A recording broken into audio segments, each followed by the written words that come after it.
Everyone, welcome to commerce tutorial. मैं हूं आपकी अपनी होस्ट ज्योति।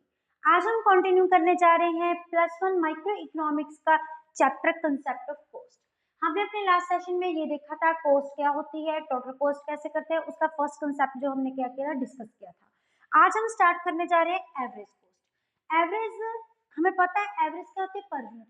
किसी भी चीज की एवरेज निकालने, जैसे कि हमारे पास 240 जो है हमारे पास पेयर, उनकी जो टोटल कॉस्ट है, अगर हम 24 पेयर बनाते हैं शूज के तो हमें कितनी कॉस्ट पड़ती है 240। तो एक की क्या हो जाएगी 240 अपॉन 24। मतलब जब हम एक की यूनिट की निकालते हैं वैल्यू, उसको क्या बोलते हैं एवरेज कॉस्ट। जैसे कि cost per unit of output, एक आउटपुट को प्रोड्यूस करने पे हमारी कितनी कॉस्ट लगती है उसको हम क्या बोलेंगे एवरेज कॉस्ट। इसका डायरेक्ट रिलेशनशिप हमारे पास किसके साथ होता है टोटल कॉस्ट के साथ होता है। अगर हम देखें तो एवरेज कॉस्ट का फार्मूला क्या होता है टोटल कॉस्ट अपॉन क्वांटिटी।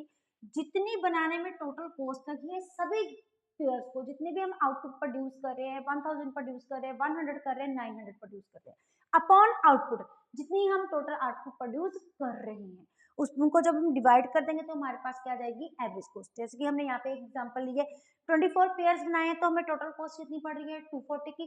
अगर हम एक पेयर बनाएंगे तो हमारी कॉस्ट कितनी पड़ेगी, फार्मूला क्या है total cost is 240 upon quantity, जितनी आउटपुट हम प्रोड्यूस कर रहे हैं। इस केस में हम कितनी आउटपुट प्रोड्यूस कर रहे हैं 24। तो एक पर यूनिट की कॉस्ट हमारे पास कितनी आ गई है दैट इज ₹10। उसके बाद जो एवरेज कॉस्ट होती है, जैसे कि हमारी टोटल कॉस्ट थी, टोटल कॉस्ट का क्या फार्मूला था टोटल फिक्स्ड कॉस्ट और टोटल वेरिएबल कॉस्ट। अगर हम टोटल इसी से हम क्या कर निकालते हैं एवरेज कॉस्ट। तो इसका एक और फार्मूला भी होता है that is average fixed cost plus average variable cost. अगर हम देखेंगे फिक्स्ड कॉस्ट का एवरेज निकालें और एवरेज कॉस्ट का एवरेज निकालें, वो किसके इक्वल आएगा हमारी एवरेज कॉस्ट के इक्वल आएगा। और इसमें एक और हमें बात ध्यान में रखने की जरूरत है कि जो हमारी एवरेज कॉस्ट में मोस्ट प्रोबेबली चेंजेस आ रही, इनमें हमारी एक फिक्स्ड होती है। अब उसके बाद हमारे क्या है, हम इसको पहले वन बाय वन डिस्कस करेंगे इनके जो कंपोनेंट्स है कि एवरेज फिक्स्ड कॉस्ट होती क्या है। एवरेज फिक्स्ड कॉस्ट है, फिक्स्ड कॉस्ट हमारी क्या थी जो हमने लास्ट सेशन में देखा था, फिक्स्ड फैक्टर्स के प्रोड्यूस करने के ऊपर हमारा जितना खर्चा आ रहा है उसको हम क्या बोलते हैं फिक्स्ड कॉस्ट। अब यहाँ पर हम क्या निकाल रहे हैं फिक्स्ड कॉस्ट का एवरेज निकाल रहे हैं, तो ये क्या हो जाएगी that is fixed cost per unit. एक यूनिट को प्रोड्यूस करने पे हमारी जितनी फिक्स्ड कॉस्ट लगती है उसको हम क्या बोल देंगे एवरेज फिक्स्ड कॉस्ट। अब यहाँ पे भी क्या है हमारा एवरेज, तो एवरेज का फार्मूला क्या हो जाएगा that is total fixed cost upon quantity. जितनी जहां जैसे हमने यहाँ पे टोटल कॉस्ट के अकॉर्डिंग निकाला था टोटल कॉस्ट अपॉन क्वांटिटी, यहाँ पे हम किसके निकाले थे एवरेज कॉस्ट, वो किसके रिलेटेड थी टोटल कॉस्ट के था। हम इसमें क्या निकाल रहे हैं average fixed cost, fixed cost का एवरेज निकाल रहे हैं तो उसका फार्मूला क्या हो जाएगा total fixed cost upon quantity. जितनी हमारी टोटल फिक्स्ड कॉस्ट लगी है और उसके साथ हम जितनी आउटपुट टोटल प्रोड्यूस कर रहे हैं। जैसे कि हमारे पास एक टेबल बना हुआ है, हमने लास्ट सेशन में देखा था जितनी जितनी हमारी फिक्स्ड कॉस्ट क्या होती है जो हमारी क्या रहती है हमेशा फिक्स्ड रहती है, वो आउटपुट के इंक्रीज डिक्रीज होने के साथ चेंज नहीं होती। हर केस में हमारी फिक्स्ड कॉस्ट कितनी है 10 है, इससे ज्यादा वो इंक्रीज डिक्रीज नहीं हो रही। अगर हम इसका एवरेज निकालेंगे तो हमारा फार्मूला क्या है total fixed cost upon quantity. अगर हम जीरो आउटपुट निकाल रहे हैं तो उस केस में तो ये क्या आ जाएगा इन्फिनिटी, जिसको हम डिफाइन कर ही नहीं सकते, तो इसको हमने किसके साथ नोट कर दिया आईफोन के साथ। अगर हम एक यूनिट प्रोड्यूस कर रहे हैं तो हमारी कितनी कॉस्ट है 10। अगर हम 2 यूनिट प्रोड्यूस कर रहे हैं दैट इज 10/2 5, 3 कर रहे हैं 10/3 3.3, अगर हम 4 यूनिट्स प्रोड्यूस कर रहे हैं 10/4 2.5, ऐसे हमारे पास क्या निकली आएगी एवरेज फिक्स्ड कॉस्ट। अगर हम इस बिहेवियर को देखें तो कॉन्टिन्यूसली जो हमारी एवरेज फिक्स्ड कॉस्ट है ये क्या हो जा रही है कम हो जा रही है, it is going to be decreasing. इसका रीजन क्या है, क्योंकि जो हमारी फिक्स्ड कॉस्ट रहती है वो क्या रहती है सेम रहती है, हर केस में उसकी वैल्यू क्या है 10। चाहे जितने नंबर ऑफ आउटपुट हमारे इंक्रीज हो जाए लेकिन हमारी फिक्स्ड कॉस्ट क्या रहेगी 10 रहेगी। तो ये एवरेज फिक्स्ड कॉस्ट कॉन्टिन्यूसली ये क्या हो जाएगी कम हो जाएगी, it goings to be a decrease. लेकिन ये कभी भी जीरो के इक्वल नहीं हुई।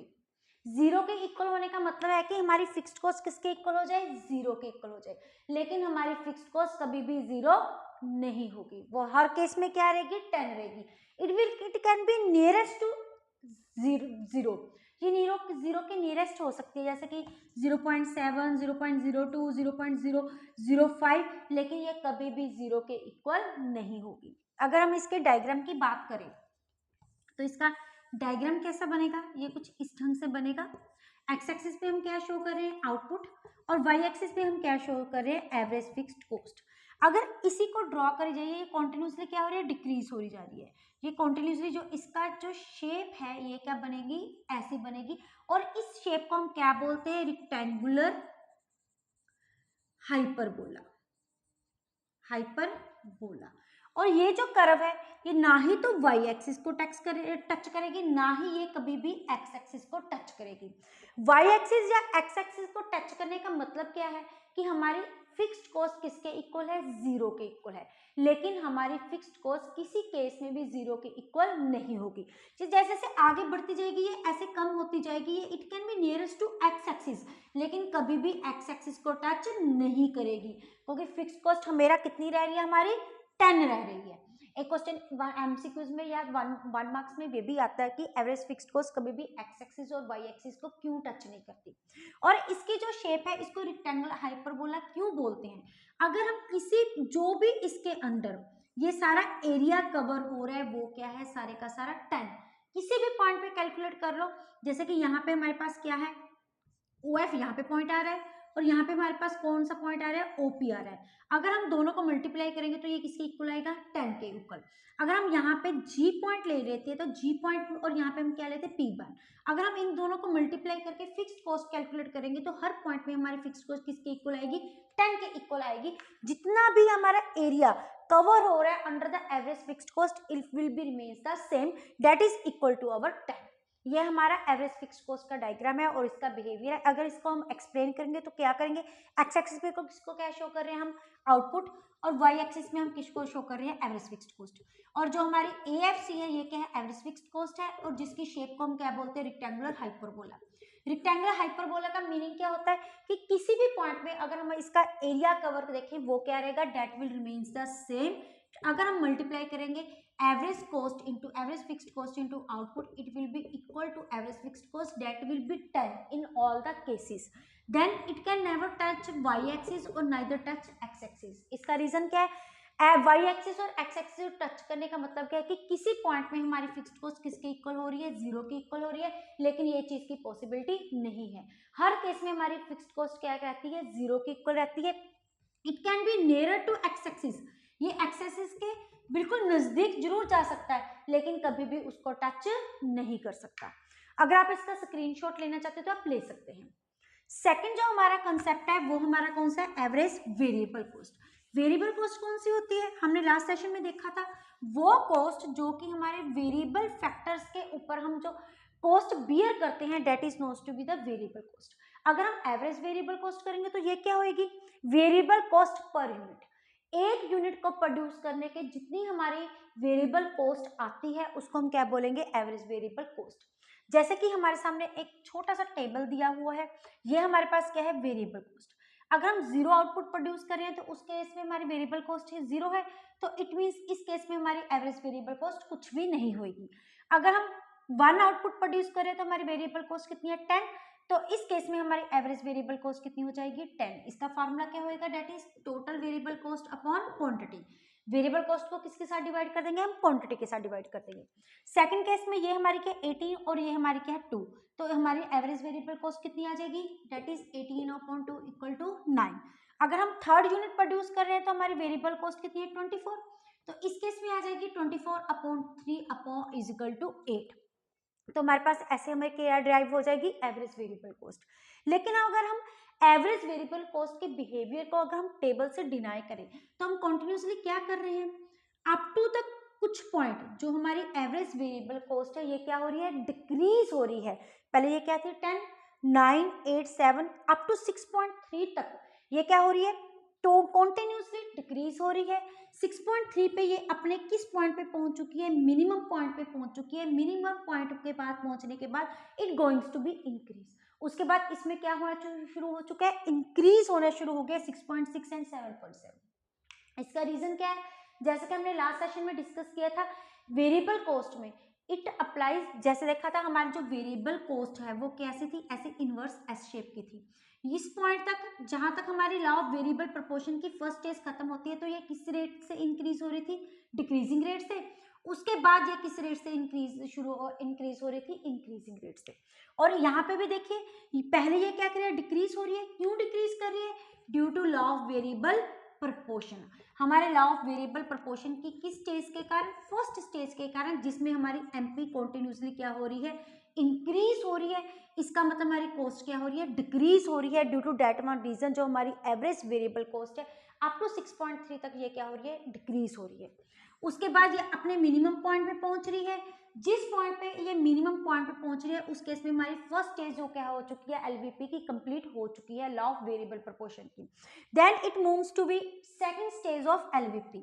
सेकंड स्टेज में हमारी क्या था, एमपी क्या हो रही है, डिक्रीज होती है। ऐसी कुछ हमने उस दिन भी देखा था, हमारे एमपी की शेप थी, पहले वो डिक्रीज होती है, that is going to be, पहले सॉरी इंक्रीज हो रही है, then it goes to be decrease. तो यही रीजन है कि इस पॉइंट के बाद जब हम सेकंड स्टेज स्टार्ट होती है तो हमारी जो कॉस्ट होती है वो क्या होनी शुरू हो जाती है, मार्जिनल कॉस्ट इंक्रीज होनी शुरू हो जाती है। यही रीजन है कि हमारी average variable cost minimum point के पहुंचने के बाद इंक्रीज हो रही है। अगर हम इसकी शेप की बात करें तो इसकी शेप कुछ हमें कैसे ड्रॉन होगी, वो कैसे बनेगी, दैट इज ये हमारी है एक्स एक्सिस, इधर हमारी है वाई एक्सिस। इधर हम क्या शो कर रहे हैं, आउटपुट, इधर वाली साइड हम क्या शो कर रहे हैं, average variable cost. Then it will move towards to be our U shape, ये यू शेप की बनती है। यहाँ पे इसका कौन सा पॉइंट है, that is knowns to be its minimum point. Minimum point के पास पहुंचने के बाद it goes to be increase, ये कॉन्टिन्यूसली क्या हो रही है, इंक्रीज होनी शुरू हो चुकी है। यहाँ तक जो हमारी एलवीपी का रीजन सारे चैप्टर में की कोई चीज क्यों होती है, इसका डायरेक्ट रिलेशनशिप किसके साथ है, प्रोडक्शन के साथ। और यहाँ पे कौन सा लॉ अप्लाई हो रहा है, that is law of variable proportion. पहले ये क्या हो रही है, डिक्रीज। यहाँ पे हमारा मिनिमम पॉइंट पहुंच चुका है ए पॉइंट, हम ये ऐसे बोल सकते हैं कि it moves to be it's a point, minimum point. यहाँ तक हमारी फर्स्ट स्टेज क्या हो चुकी है, कंप्लीट हो चुकी है।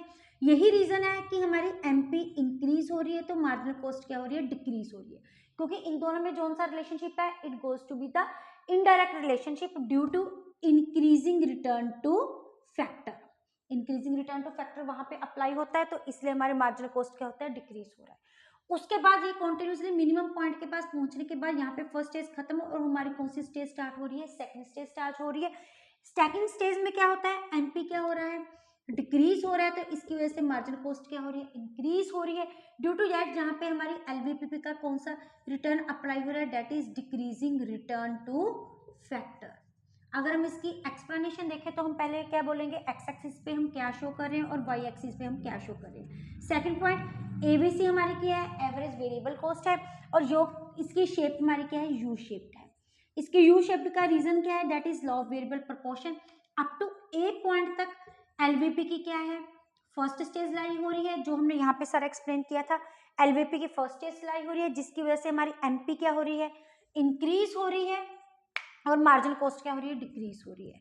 फिर उसके बाद वो कहाँ पे पहुंच जाती है, अपने minimum point, that is it's a point. उसके बाद क्या हो रहा है, हमारी एमपी सेकंड स्टेज में हम एंटर कर रहे हैं, जिसके कारण एमपी डिक्रीज हो रही है और मार्जिनल कॉस्ट हमारी क्या हो रही है, इंक्रीज हो रही है। Due to that one reason हमारी एवरेज कॉस्ट इसके बाद क्या होना शुरू हो चुकी है, इंक्रीज होना शुरू हो चुकी है कॉन्टिन्यूसली। पहले जैसे जैसे हम बहुत फास्टली प्रोडक्शन इंक्रीज कर रहे थे तो उसकी वजह से इंक्रीजिंग रिटर्न अप्लाई हो रहा था, जिसके कारण हमें कॉस्ट क्या पड़ रही थी, कम पड़ रही थी। उसके बाद एक मिनिमम पॉइंट होने के बाद इसके रीजन क्या है कि फर्स्ट स्टेज में हमारे इंक्रीजिंग रिटर्न लाई हो रहा है, हमारे फिक्स्ड फैक्टर और वेरिएबल फैक्टर के जो आपस में कॉम्बिनेशन है कि वो बहुत अच्छा है और दोनों बहुत एफिशिएंटली वे से क्या कर रहे हैं, काम कर रहे हैं। प्रॉपर कोऑर्डिनेशन है, प्रॉपर उनका इफेक्टिव यूटिलाइजेशन हो रहा है। लेकिन जब वो सेकंड स्टेज में आती है तो फिक्स्ड फैक्टर हमारे क्या हो सकते, फिक्स्ड फैक्टर हमारे प्रॉपर वे से क्या हो जाते हैं, एग्जॉस्ट हो जाते हैं। एग्जॉस्ट मतलब उनकी कैपेबिलिटी खत्म हो जाती है। ये स्टेज ऐसी होती है कि जहाँ पे हमें फिक्स फैक्टर को भी इंक्रीज करने की जरूरत पड़ती है, और जो वेरिएबल फैक्टर्स हैं उनकी भी जो एफिशिएंसी है वो थोड़ी सी क्या होनी शुरू हो जाती है, कम हो जाती है।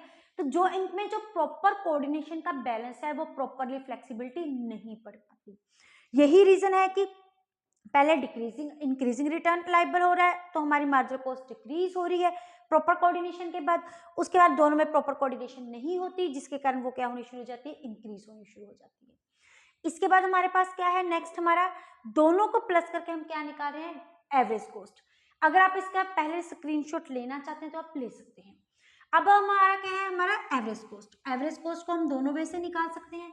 एक तो हमारा ऑलरेडी हमने फॉर्मूला देखा है कि एवरेज कॉस्ट का फॉर्मूला क्या होता है हमारा, that is total cost upon quantity. Second हमारा क्या है कि average fixed cost plus average variable cost को अगर हम ऐड कर देंगे, प्लस कर देंगे तो हमारे पास क्या आ जाएगी, एवरेज कॉस्ट आ जाएगी।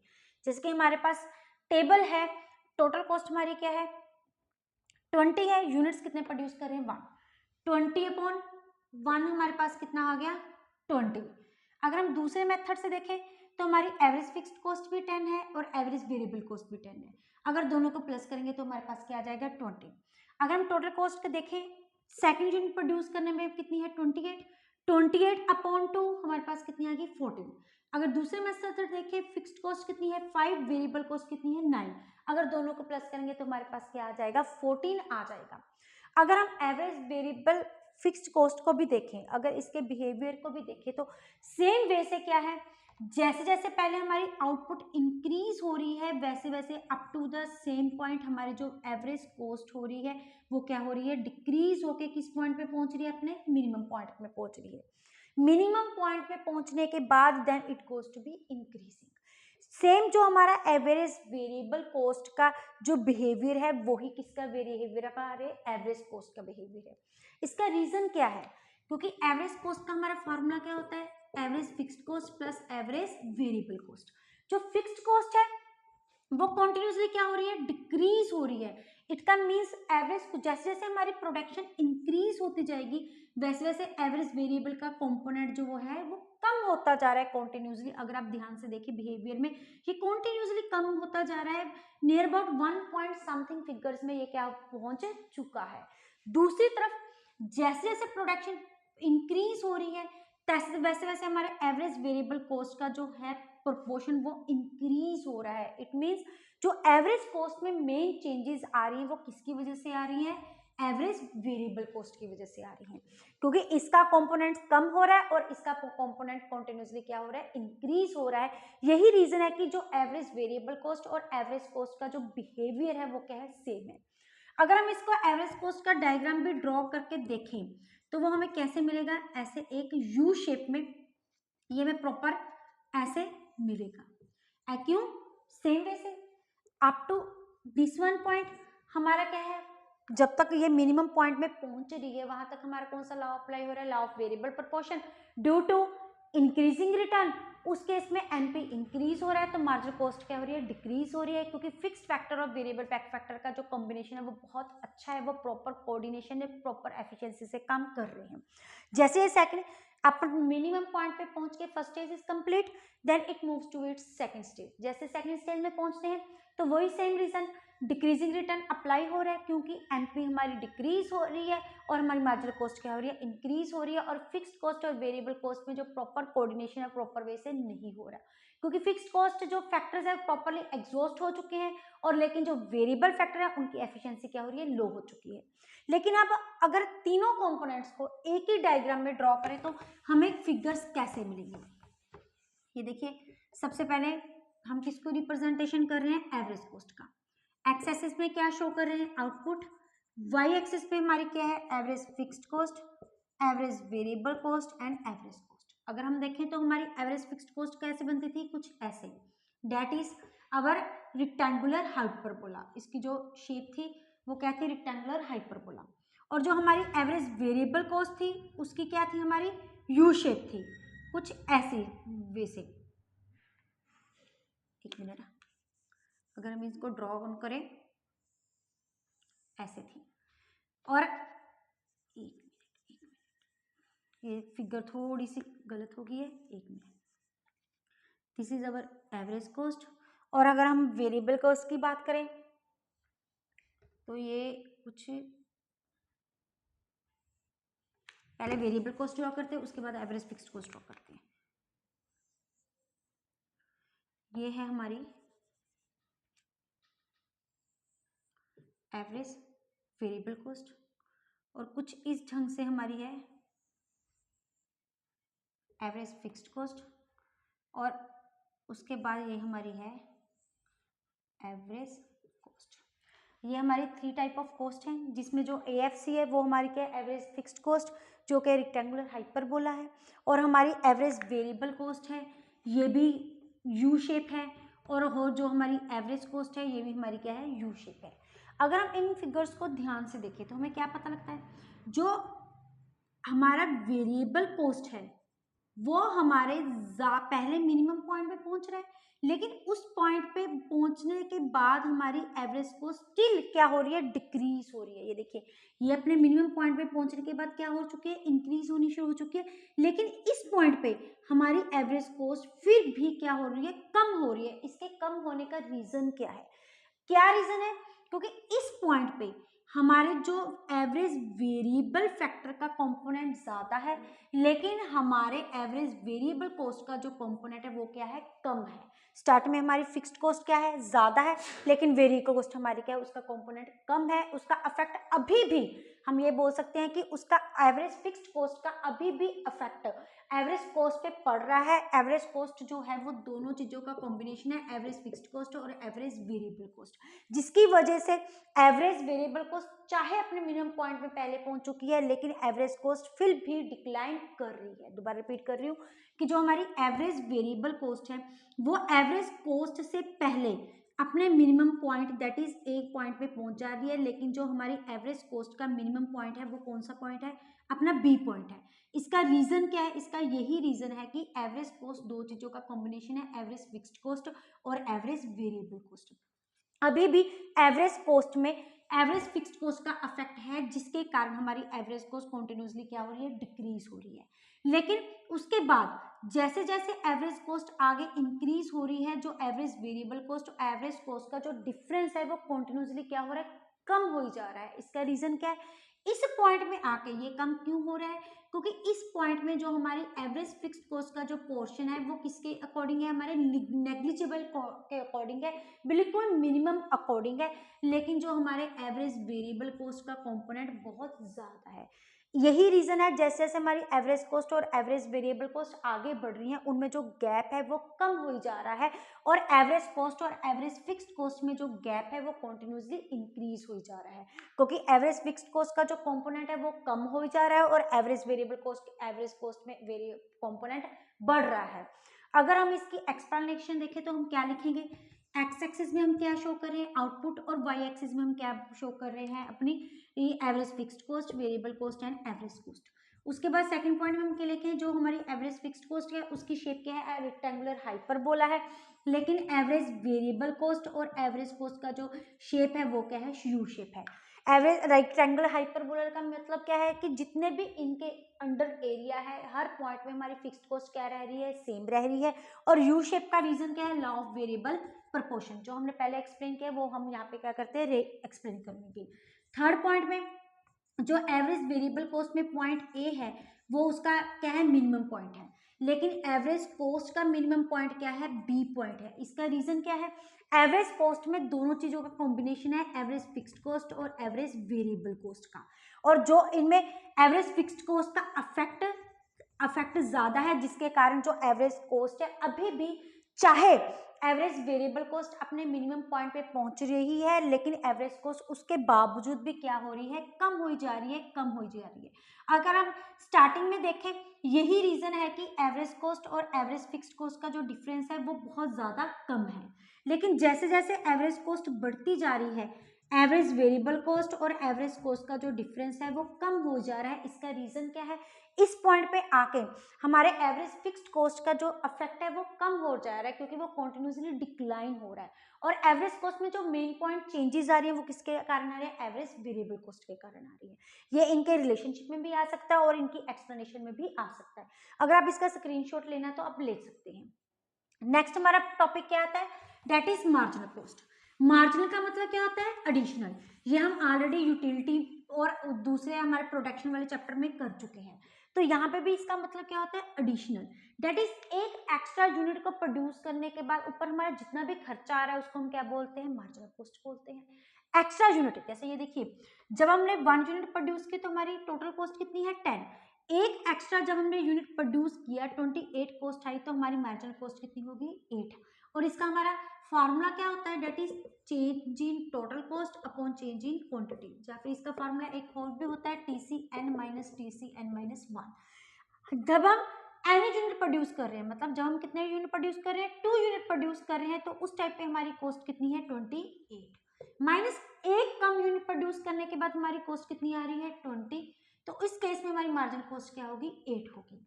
अगर हम इसमें ये देखें चेंज इन टोटल कॉस्ट है 8 अपॉन 1 इज इक्वल टू 8। ऐसे 28 एक्स्ट्रा यूनिट प्रोड्यूस करने के बाद हमारा 34 और 28 का डिफरेंस कितना आ रहा है 6, एक्स्ट्रा यूनिट प्रोड्यूस करने के बाद 30 और 4 का डिफरेंस कितना आ रहा है 4। अगर हम इसका बिहेवियर को देखें तो इसको भी देख के ये क्या पता लगता है कि up to some point continuously ये क्या हो रही है डिक्रीज हो रही है, फिर कुछ टाइम के लिए ये क्या हो रही है कांस्टेंट हो रही है। क्यों कांस्टेंट हो रही है, क्योंकि एलबीपी में हमारा एक पोर्शन था जहाँ पे हमारा कांस्टेंट रिटर्न क्या हो रहा था लाइबर हो रहा था, और फिर उसके मिनिमम पॉइंट्स पहुंचने के बाद ये फिर कंटिन्यूसली क्या हो रही है इंक्रीज हो रही है, क्योंकि एमपी और एमसी में क्या सा रिलेशनशिप होता है डायरेक्ट इनवर्स रिलेशनशिप होता है। स्टार्टिंग में फर्स्ट स्टेज में हमारी एमपी क्या हो रही है डिक्रीज हो रही है, जिसके कारण हमारी मार्जिनल कॉस्ट क्या हो रही है, सॉरी एमपी इंक्रीज हो रही है तो मार्जिनल कॉस्ट क्या हो रही है डिक्रीज हो रही है ड्यू टू इंक्रीजिंग रिटर्न के कारण। फिर after meeting it's minimum point एक पॉइंट पे ये कह रही है कांस्टेंट रह रही है। क्यों कांस्टेंट रह रही है, क्योंकि 2 पॉइंट्स थे जहाँ पे हमारी एमपी भी क्या थी स्टिल कांस्टेंट थी। अगर आपको उसका डायग्राम याद हो तो कुछ एस टाइप पे कोई ये डायग्राम बनता था, जब ये 0 पे टच होती है उस केस में हमारी एमपी क्या हो रही है कांस्टेंट हो रही है, जिसके कारण हमारी एमसी भी क्या रह रही है कांस्टेंट रह रही है। उसके बाद कॉन्टिन्यूसली हमारी एमपी क्या हो रही है नेगेटिव हो रही है, इट कॉन्टिन्यूसली डिक्रीज, जिसके कारण हमारी जो मार्जिनल कॉस्ट है वो क्या होनी शुरू हो रही है इंक्रीज हो रही है due to its decreasing return. अगर हम इसकी शेप देखें तो इसकी शेप भी क्या होगी सेम जैसे हमारी उन दोनों की शेप है। यहाँ पे हमारी क्या आउटपुट, यहाँ पे क्या है marginal cost, that is our MC. MC is knowns to be our marginal cost. ये किस शेप की है यू शेप की है, सेम हमारी एक्सप्लेनेशन आ जाएगी। पहले ये डिक्रीज हो रही है क्योंकि हमारी एमपी इंक्रीज हो रही है और इंक्रीजिंग रिटर्न लाइबर कर रहा है, और दोनों में कौन सा रिलेशनशिप है नेगेटिव रिलेशनशिप। देन फिर ए और बी पॉइंट में ये कह रही है कांस्टेंट रह रही है, क्योंकि इस केस में हमारी एमपी क्या है कांस्टेंट रह रही है। उसके बाद एमपी डिक्रीज हो रही है, जिसके कारण हमारी मार्जिनल कॉस्ट क्या हो रही है डिक्रीज हो रही है इंक्रीज हो रही है एक्सप्लेनेशन। और ये इनकी शेप क्या है हमारी यू शेप है। ये तो हमारे मेन बेसिक कंसेप्ट है जो इनके साथ रिलेशन है। और उसके बाद एक पॉइंट ये भी आता है 1 मार्क्स का क्वेश्चन आता है कि ये हमारी एमसी है और जो इसका टोटल एरिया ये कवर है एमसी किसके इक्वल होती है, डेट इज टीवीसी का समेशन। ये क्यों होता है, अगर हम टोटल कॉस्ट को देखें ये तो हमें पता ही है कि फार्मूले में जब हमारा क्या है टोटल कॉस्ट, ये मार्जिनल कॉस्ट का फार्मूला क्या होता है change in total cost upon change in quantity. लेकिन हम यहाँ पे ले रहे हैं कि एमसी किसके इक्वल है टोटल वेरिएबल कॉस्ट का अगर हम ऐड करें, क्योंकि टोटल कॉस्ट का फार्मूला क्या होता है टोटल फिक्स्ड कॉस्ट और total variable cost. Fixed cost क्या रहती है हर केस में सेम रहती है, इसने तो सेम ही रहना, इससे चेंज नहीं होना। तो टोटल कॉस्ट में चेंजेस किसकी वजह से आ रही है हमारी वेरिएबल कॉस्ट की वजह से आ रही है। तो इसीलिए जो मार्जिनल कॉस्ट का हमारा एक फार्मूला ये भी बन जाता है कि जो इसके अंदर सारा एरिया कवर हो रहा है वो किसके इक्वल है, that is summation over TVC, that is total variable cost की। अगर आप इसका स्क्रीनशॉट लेना चाहते हैं तो आप ले सकते हैं। उसके बाद हमारा क्या आते हैं छोटे छोटे रिलेशनशिप आते हैं। एक हमारा रिलेशनशिप आता है that is between MC and AC. इन दोनों में क्या रिलेशनशिप होता है, अगर हम देखें तो हमारी एसी की कर्व कुछ ऐसी बनती है, यहाँ पे हमारी आ गई आउटपुट और इधर वाली हमारी साइड आ गई एमसी और एसी। एसी हमारी क्या होती है यू शेप होती है, ये तो हमें ऑलरेडी पता ही है। एमसी यू शेप जरूर होती है लेकिन वो शेप कुछ ऐसे ढंग से बनती है, दिस इज अवर एमसी। ये उससे बिलो से शुरू होती है। अगर हम इसकी रिलेशनशिप की बात करें तो पहला रिलेशनशिप क्या आती है कि बोथ किससे कैलकुलेट किए जाते हैं हमारे टीसी से कैलकुलेट किए जाते हैं। दैट इज की टोटल कॉस्ट एमसी का फार्मूला क्या होता है that is change in total cost upon change in quantity. और हमारी एसी का फार्मूला क्या होता है that is our TC upon Q. Second हमारा क्या है कि एक्स एक्सिस में हम क्या शो करें वाई एक्सिस पे हम क्या शो करें सेकंड। फिर क्या आता है इन दोनों की शेप क्या मानी जा रही है यू शेप मानी जा रही है, दोनों ही यू शेप के, चाहे एमसी हमारी यू शेप में नहीं होती लेकिन फिर भी इकोनॉमिक्स में इस टर्म को किसके साथ डिनोट करते हैं हमारी एक यू शेप के साथ डिनोट करते हैं। फोर्थ पॉइंट हमारा क्या आता है जैसे जैसे हमारी एसी क्या हो रही है फॉल हो रही है उसके बाद हमारे ऊपर कौन सी कर्व है, AC भी डिक्लाइन हो रही है, तो जैसे वैसे हमारी AC, इस केस में हमारी AC क्या होती है, ग्रेटर देन MC। जैसे जैसे हमारी MC डिक्लाइन हो रही है उस केस में AC आगे है। ये हमारी कौन सी कर्व है, AC, और ये AC कौन सी कर्व है, हमारी MC कर्व है। तो ये एक मिनट, ये थोड़ी सी शेप ये ऐसे, ये ऐसे, तो ये हमारी AC क्या है, it is greater than MC। Fourth point, जैसे जैसे हमारी AC इंक्रीज हो रही है उस केस में हमारी MC is greater than AC। इनकी शेप क्या हो रही है, चेंज हो रही है। एक पॉइंट O पॉइंट ऐसा पॉइंट है जहां पे ये दोनों आपस में क्या कर रहे हैं, इंटरसेक्ट कर रहे हैं, और इस पॉइंट में MC किसके इक्वल है, AC के इक्वल है, और MC कट्स करता है AC फ्रॉम बिलो। बिलो तो करता है फ्रॉम AC के मिनिमम पॉइंट से। ये देखिए MC cuts the AC from its minimum point. इसके बाद हम जो हमारी AC है कॉन्टिन्यूसली क्या होनी शुरू हो रही है, इंक्रीज होनी शुरू हो रही है। उसके बाद नेक्स्ट पॉइंट हम ये भी लिख सकते हैं कि जो MC है वो राइज भी जल्दी होता है और वो फॉल भी ज्यादा होता है। किससे फास्टर ज्यादा होता है, अपनी AC से ज्यादा हो रहा है। और उसके बाद एक पॉइंट ये भी आ सकते हैं कि AC जो है वो तो हो चुका है, वो फास्ट भी ज्यादा होता है, वो शार्प फटाफट इंक्रीज हो रहा है और फटाफट हमारा क्या हो रहा है, डिक्रीज हो रहा है। और एक पॉइंट ये भी आ रहा है कि MC चाहे AC फॉल हो रहा है, MC चाहे जल्दी इंक्रीज होना शुरू हो गया, लेकिन AC हमारा स्टिल क्या हो रहा है, डिक्रीज हो रहा है। ये इनके जो रिलेशनशिप के पॉइंट्स बन जाते हैं। ये देखिए जैसे हमारा AC फॉल हो रहा है उस केस में AC ग्रेटर देन है MC में। जब हमारा AC इंक्रीज हो रहा है उस केस में हमारा MC है ग्रेटर देन है AC से है। और उसके बाद और साथ में हमारा MC भी कॉन्टिन्यूसली क्या हो रहा है, राइज अप हो रहा है। उसके बाद O पॉइंट कौन सा है, जहां पे दोनों कर्व आपस में क्या कर रही है, इंटरसेक्ट कर रही है, और इस पॉइंट में MC किसके इक्वल है, AC के इक्वल है, और MC कट करता है AC from its minimum point, जहां पे AC बिल्कुल मिनिमम है। MC AC से फटाफट ज्यादा इंक्रीज हो रहा है, फटाफट ज्यादा डिक्रीज हो रहा है, लेकिन जो AC की शेप क्या है वो आराम से थोड़ा सा काम करता है। MC जब इंक्रीज हो रहा है उस पॉइंट में MC ने इंक्रीज करना शुरू कर दिया, लेकिन इस पॉइंट में जो हमारा AC है वो स्टिल क्या हो रहा है, डिक्लाइन हो रहा है।